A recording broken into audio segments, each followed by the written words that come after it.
주님께서 여러분과 함께 영과 함께 마테오가 전한 거룩한 복음입니다. 주님 영광 받으소서.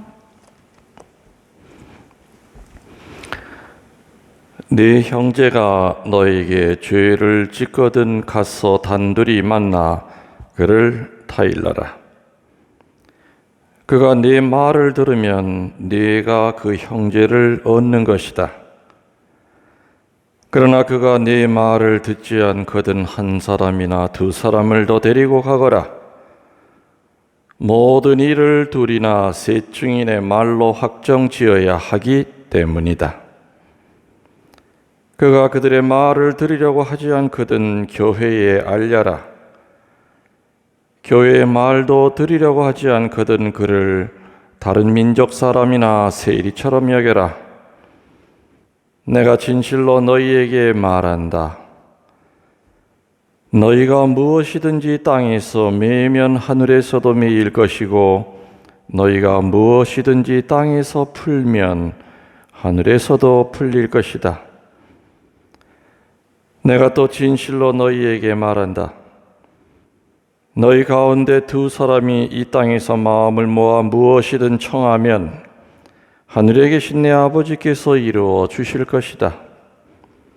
두 사람이나 세 사람이라도 내 이름으로 모이는 곳에는 나도 함께 있기 때문이다. 주님의 말씀입니다. 그리스도님 참여합니다.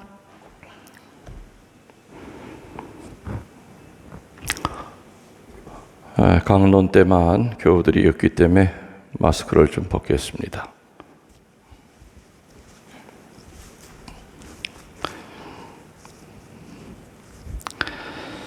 찬미 예수님. 찬미 예수님. 그래도 다행히 태풍이 그래도 큰 피해를 주지 않고 벗어날 것 같기 때문에 그래도 얼마나 다행인지 모릅니다. 농민들이라든지 지금 코로나 때문에 가뜩이나 지금 모든 것이 다 엉망인 이 상태에서 또 자연재해까지 겹치어 온다 그런다면은 참 많이 슬프겠지요. 농사 안 짓는 사람들은 관계없다 그렇게 얘기해서는 안 될 겁니다.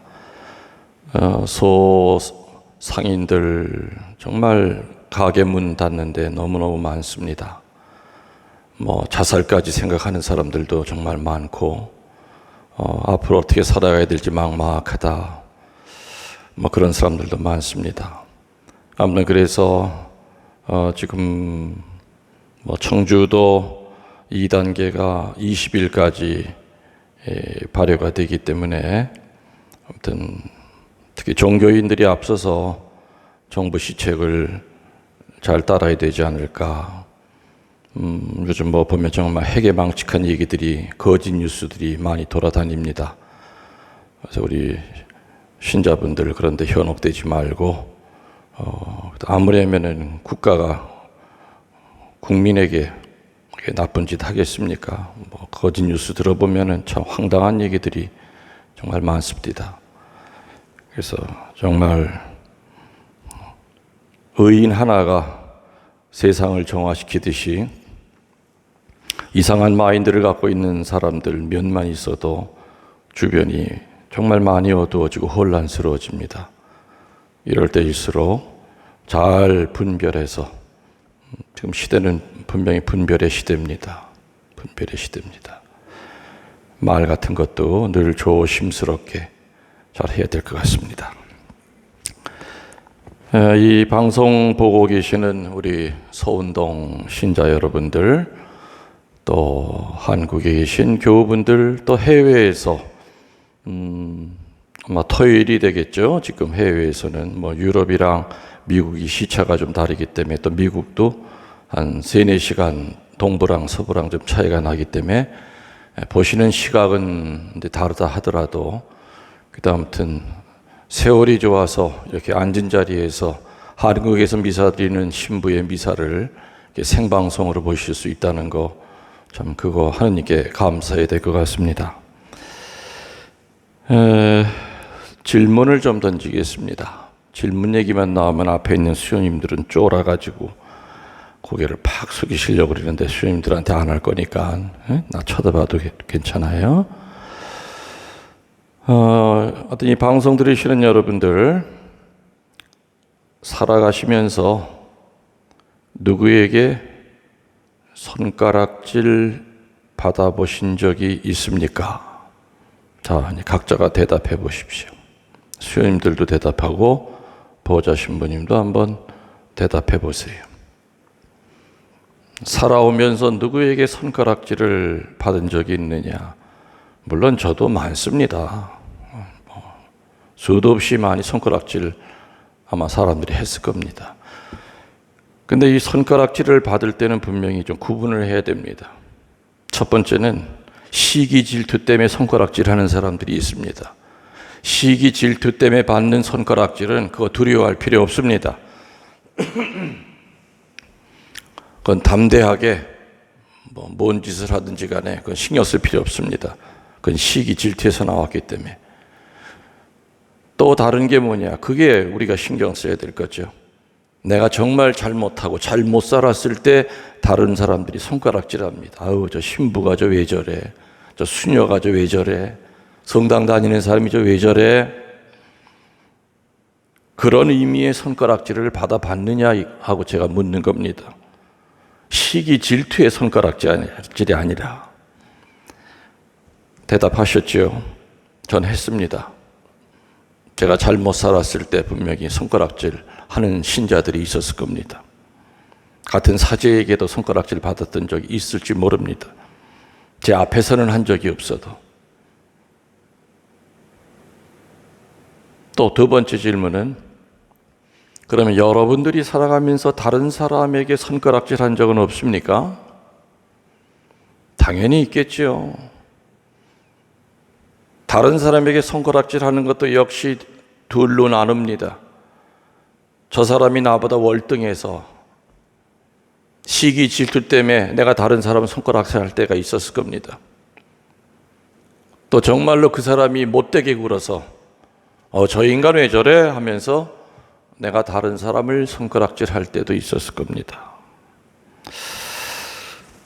아무튼 우리들은 누구든지 손가락질 받고 손가락질 하고 이거로부터 자유로울 수가 없다는 겁니다. 하긴 우리 스승이신 예수님도 살아계실 때 얼마나 손가락질을 당하셨습니까? 근데 예수님이 당했던 손가락질들은 죄를 졌기 때문에, 잘못을 했기 때문에 당했던 손가락질 당함이 아니었습니다. 그야말로 시기 질투였죠. 그래서 예수님은 그들을 겁나지 않았습니다. 무서워하지 않았습니다. 두려워하지 않았습니다. 목에 칼이 들어와도 하얀 건 하얀 거고 검은 건 검은 거라고 얘기할 수 있으셨던 겁니다. 혹시 말입니다. 여러분들 가운데 정말 예수님보다도 더 예수님스러우셔서 나는 한 번도 누구에게 손가락질 당한 적도 없고 또 누구를 향하여 손가락질도 한 번도 한 적이 없다고 하시는 분, 그런 분이 계시다면은 참 대단하신 분입니다. 그렇지만 우린 적어도 자기 자신에게는 수도 없이 손가락질을 많이 합니다. 저녁 기도 끝나고 잠자리에 들면서 오늘 살아온 내 모습을 보면 내 못난 모습에 손가락질을 합니다. 왜 그렇게 살았니? 왜 그렇게 교만하게 살았니? 왜 그렇게 말을 함부로 하고 살았니? 하루 종일 네 머릿속에 뭐 생각하고 산 줄 아니? 오늘도 너는 우상에 빠져서 살지 않았니? 하면서 스스로에게 끊임없이 손가락질하고 삽니다. 죄에 떨어지기 쉬운 인간의 모습은 성직자, 수도자, 평신도도 다 마찬가지고 여기에는 적어도 예외가 없습니다. 위대한 왕이었던 다윗도 잘못을 저지를 때가 있었고, 솔로몬도 마찬가지고, 베드로 사도, 바오로 사도. 그래서 바오로 사도의 입에서 어떤 말까지 나옵니까? 나는 죄인의 괴수입니다라는 말까지 합니다. 이렇게 큰 성인의 입에서 본인이 죄인의 괴수라는 말을 할 정도인데, 예수님 빼고는 우리는 우리 자신에게도 수도 없이 손가락질을 하고 다른 이에게도 손가락질을 당합니다. 내가 잘못해서 다른 이가 나에게 손가락질할 때 그것을 분노하고 싸우려 든다면 그 사람은 발전이 없습니다. 그 사람의 인성은 그냥 고모양 고꼴로 살다가 죽을 겁니다. 겸손하게 받아들일 줄 알아야 되지요. 남에게 손가락질 당할 때 자존심 상하고 마음은 아파도 그러나 뒤돌아보면은 그래, 내가 손가락질 당할 만하구나 라고 삶을 고친다면은 그 사람은 성숙한 사람입니다. 하느님 앞에서는 신분의 고하를 막론하고 그 누구도 죄라는 점에서는 예외가 없고 항상 죄와 유혹에 노출되어 있다는 겁니다. 그래서 옛날 교리서에 보면은 인간의 세 가지 원수가 있다고 그랬습니다. 그걸 삼구라고 그랬습니다. 인간이 천국을 못 가게 막는 세 가지의 원수가 있는데 그것을 옛날 교리에서는 삼구라고 그랬습니다. 첫 번째가 뭡니까? 마귀입니다. 두 번째가 뭡니까? 세속입니다. 마지막 세 번째가 육신이라고 가리킵니다. 그리고 경계의 대상으로 삼아야 된다고 옛날 교리는 가리키고 있습니다. 이렇게 우리는 누구나 남의 손가락질을 받을 수 있는 존재이기 때문에, 다 그런 존재이기 때문에 어떻게 해야 되느냐? 서로 기도하고 서로 감싸주고 서로 충고해주고, 또 누군가가 나에게 충고를 해줄 때 그 충고를 기쁘게 받아들이고 겸손하게 그 충고를 듣고 변화되어야 된다는 그 복음을 오늘 예수님께서 얘기하고 계신 겁니다. 하느님은 죄인의 죽음을 원치 않으십니다. 그렇기 때문에 하느님의 사랑에 힘입어서 공동체적인 책임을 느끼고 서로 충고하고 잘못을 일깨워 주어야 된다는 뜻입니다. 여기에는 남의 지혜를 깨우쳐 줄 때는 공동체 구성원의 그 잘못된 삶을 바로 잡기 위해서는 절대적인 것이 지혜로운 자세가 필요하고 과정이 필요하다고 하는 것을 오늘 예수님께서는 이 세상 어느 심리학자보다도 어느 사회학자보다도 명확하게 그 단계를 알려주고 계십니다. 첫 번째는 어떤 사람이 나나 우리 공동체의 잘못을 저질렀을 때는 가능한 개인적으로 그를 찾아가 만나야 된다는 얘기입니다. 가서 갑질하려는 것이 아닙니다. 나는 잘못한 게 없고 네 놈이 온전히 100% 잘못했으니 자, 내가 너 나한테 용서 청할 거 내가 미리 이렇게 와서 용서 받으러 왔다, 이런 자세가 아니죠. 그래서 1대1의 그 만남을 통하여 그 잘못된 사람을 변화시킬 때 선행돼야 할 것은 두 가지입니다. 첫 번째가 기도하지 않고 가면 100% 다시 싸움이 일어납니다. 기도해야죠. 주님, 제가 언변도 부족하고 말주변도 없고 성질도 급하기 때문에 아무튼 저 사람과 화해하러 가기는 가지만은 상대편이 어떻게 나올 때 저 좀 잡아주세요. 분노하지 않게 해주세요. 주먹이 안 나가게 해주세요.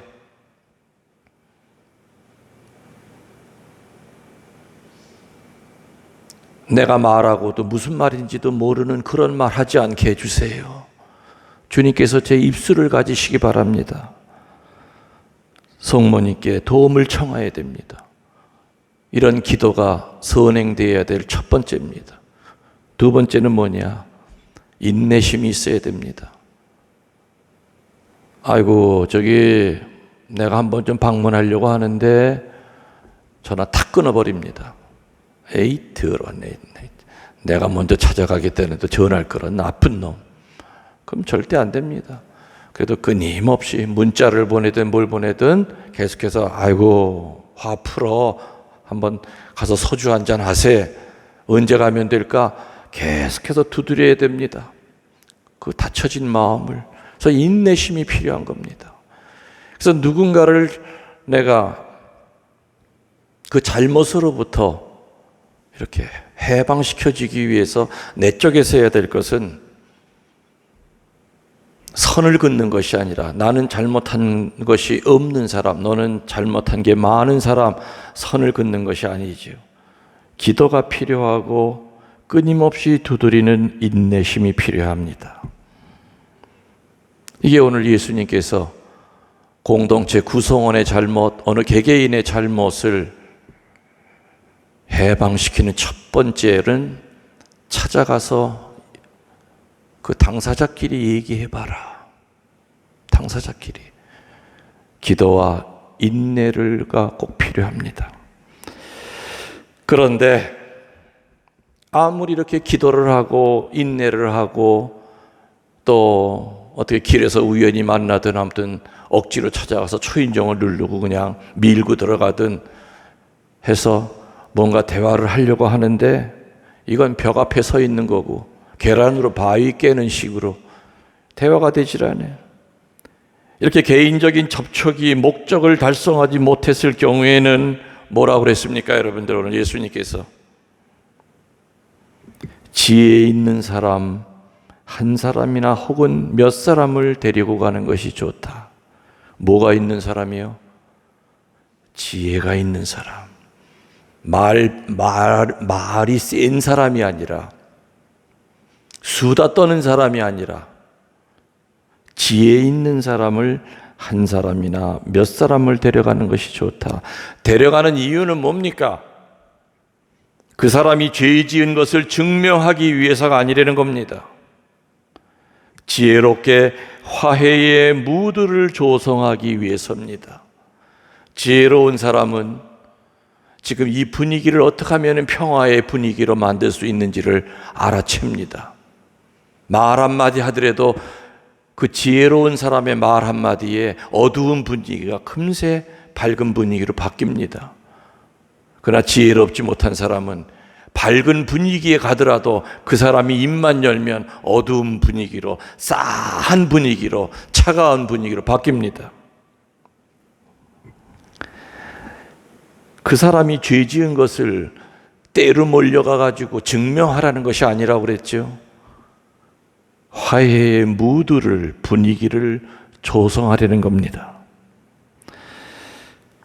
사람들은 흔히 자기에게 상처를 많이 준 사람을 미워하게 되어 있습니다. 그거는 당연한 얘기죠. 그렇기 때문에 내가 무슨 말을 해도 상대의 기분을 돌아서게 할 수 없을 때는 지혜롭고 친절하고 온유한 사람들이 그 자리에 참석해서 새로운 분위기를 조성할 수 있게 하려는 겁니다. 근데 이런 사람들이 도와준다고 가서 싸움을 붙이고 오는 사람이 있습니다. 그래서 화해의 중재자로 나설 때에도 기도와 분별 있는 언어를 하느님께 청해야 됩니다. 무조건 따라가서 아이고 왜들 그래 서로 화해 손잡아 그 말 한마디에 그게 되질 않습니다. 사람의 심리라고 하는 것은 상처 준 사람이나 상처 받은 사람이나 다 같이 상처가 있기 때문에 정말 따뜻한 말 한마디 이 사람의 입장에서 충분히 그때 그 상황이라면 나도 그럴 수 있었겠어. 또 상처받은 사람에게는 또 위로의 말. 그래서 뭔가 이렇게 접근점을 이렇게 좀 찾아가야 됩니다. 그게 바로 지혜로운 사람의 중재입니다. 여러분들 뭐 영화 같은데 뭐 좀 CSI 뭐 이런 외국 영화에 보면은 인질이 잡혔을 때 인질 그 협상가가 꼭 있습니다. 경찰에도 있고 어느 정보단체에도 있고. 경찰들은 무조건 저거 그냥 쳐들어가지. 쳐들어가기 전에 반드시 인질과 협상을 해야 됩니다. 아주 정말.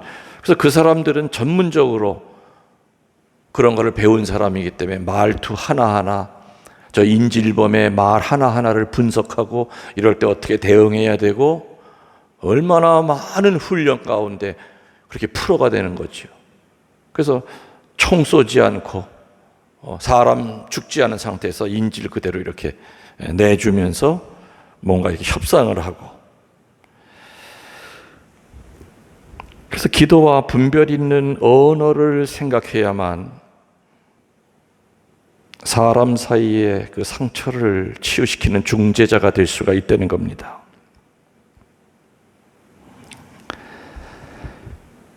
랍비들의 말대로 홀로 판단하지 마라. 한 분 외에는 홀로 판단할 사람이 없다. 그래서 어둠이 있는 곳에 중재자의 제일 중요한 그 마인드는 절대 판단해서는 안 됩니다. 지혜와 분별과 기도만이 필요할 겁니다. 이처럼 지혜로운 사람이 엉망이 된 인간관계를 정리하고 화해시킬 수 있다는 얘기입니다. 둘, 셋이 함께 기도하는 것에 하느님의 평화와 사랑의 역사가 이루어짐을 믿어야 된다는 이야기를 오늘 주님께서는 강조하고 계십니다.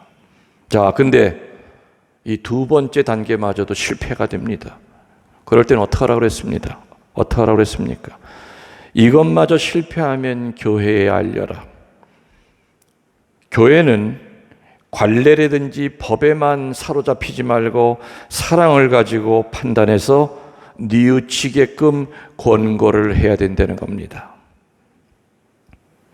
교회는 단죄하는 단체가 아닙니다. 교회는 종교 재판을 하는 단체가 아닙니다. 교회는 어떤 죄인이라도 사랑의 그 잣대를 가지고 그 사람을 보려고 애를 써야 됩니다. 그래서 교회에서 아무리 설득을 하고 좋은 얘기를 해도 교회의 충고마저도 듣지 않을 때는 뭐라 그러셨습니까? 이것마저도 받아들이지 않으면 이방인 세리처럼 여겨라. 교회는 죄 짓는 형제에 대해서 형제적인 충고를 할 책임이 있지만 상대가 그것을 끝까지 거부할 땐 교회 공동체의 일치와 단합을 위하여 어떤 때는 그 형제를 제명 처분할 수도 있다는 겁니다. 그러나 비록 이런 경우라 하더라도 공동체는 그 사람을 위해서 끊임없이 기도해야 됩니다. 다시 회개하고 돌아오도록 기도해야 됩니다. 누군가를 향하여 욕하고 비난하기는 쉬워도 기도하기는 참 어렵습니다. 교회 안에서 한 사람이 잘못되는 것은 넓은 의미로 모든 공동체 구성원의 책임이 있기 때문입니다. 자식의 잘못은 그 부모에게 책임이 있듯이 말이죠. 공동체 구성원의 잘못은 모든 공동체 모두에게 다 책임이 있기 때문에 비록 그 사람이 교회를 떠난다 하더라도 집 나간 탕자를 기다리는 아버지의 마음으로 그를 위해 기도해 줘야 될 의무가 있다는 겁니다. 사랑으로서 관용으로서 자신의 잘못을 인정하게끔 하고 새 사람으로 변화시키는 기술을 오늘 예수님께서는 가르쳐주고 계신 겁니다. 사랑의 기술, 인간을 변화시키는 기술을 얘기하고 계신 겁니다. 남의 잘못을 일깨워 주는 것은 쉽습니다. 그리고 남의 잘못에 대하여 단죄와 심판하는 것은 쉽습니다. 그러나 그것을 뛰어넘는 하느님의 사랑의 잣대를 가지고 사는 것은 결코 쉬운 일이 아닙니다. 그렇기 때문에 어느 사람이 잘못했을 때 1대1로 만나고, 그래도 안 되면은 몇 사람 데려가고, 그래도 안 되면 교회의 이름으로 충고하고, 그래도 안 되면 이방인 세리쳐라, 세리처럼 여겨라. 그렇게 단순한 얘기가 아닙니다. 그 한 사람이 찾아갈 때도 무작정 가면 안 됩니다. 기도와 인내심이 필요하다고 그랬고, 또 중재를 하는 사람도 역시 기도와 분별을 청해야 된다고 그랬습니다. 또 교회도 역시 그 잣대를 규칙과 법에만 사로잡히지 말고 사랑이라고 하는 잣대를 가지고, 교회는 판단하는 데가 아닙니다. 이해하고 받아들이는 것입니다. 사랑이라고 하는 잣대를 가지고. 그래도 안 됐을 땐 이방인 취급하라고 그랬지만, 그래도 끝까지 돌아올 걸 기다리면서 그 사람을 위해 기도해야 된다. 이것이 바로 사람을 포기하지 않으시는 하느님의 사랑의 기술이요, 인간을 변화시키는 그러한 기술입니다. 우리는 앞으로 살아가면서 숨이 끊어질 때까지 얼마나 많이 손가락질을 당할지 모릅니다. 또 우리들의 손가락이 다른 사람을 향하여 이렇게 손가락질을 할 수도 분명히 많이 있을 겁니다. 그럴 때마다 오늘 예수님의 이 가르침을, 이 원칙을 생각하면서 내가 1대1로 대화할 때 어떤 자세로 내가 그 사람을 찾아가야 되느냐, 또 교회에 지혜로운 사람이 찾아갈 때도 그분들이 어떤 모습으로 가야 되느냐, 단죄하러 가는 것이 아니라는 거. 그래서 지혜롭지 못한 사람은 화해시키러 갔다가도 분란만 일으키고 싸움만 일으키고 옵니다. 여러분들 중에서 누군가의 중재자가 되어야 될 때가 있을 겁니다. 그럴 때 여러분들이 어떤 마음으로 가셨는지 한번 뒤돌아보는 계기가 되기를 바랍니다. 홀로 하느님만이 손가락질 당할 수 없는 분이시라는 거, 우리들은 다 죄인이라는 거, 그러나 우리는 거룩한 죄인입니다. 변화될 수 있는 죄인임을 믿고 하느님의 자비에 의탁합시다. 아멘.